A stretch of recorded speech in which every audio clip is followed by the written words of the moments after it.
Hi there, this is Anna-Claire Bernardez, Global Head for Membership Engagement and Growth at IAMT. I'm so pleased to be here at InfoComm in Las Vegas. IAMT is the International Association for Media Tech, and here we are supporting our members who would like to explore opportunities across enterprise AV at InfoComm. And as part of the event, we are also featuring and we are also promoting the launch of our new website, the IAMT.org.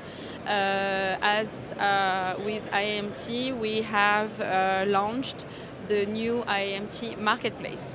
So the marketplace is actually a platform on our website which plays at the premium stage to discover media tech businesses and read about IAMT's members' latest news, as well as giving the opportunity for media tech buyers to browse our members' products and understand what has been the latest news and launches.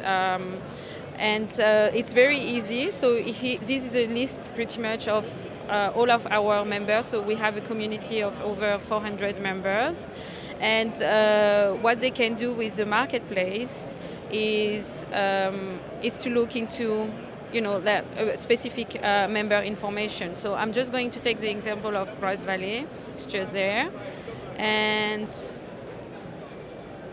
if I click on their marketplace, I can discover the overview of the company, what are their core expertise and product solution. I can look at their list of products as well and at their latest news and what has been rAVe up to and what are their, anything you want to hear about their latest news. So the IAMT marketplace plays basically as an Amazon-like type of platform to, as I mentioned, highlight our members' innovation and latest activities and news.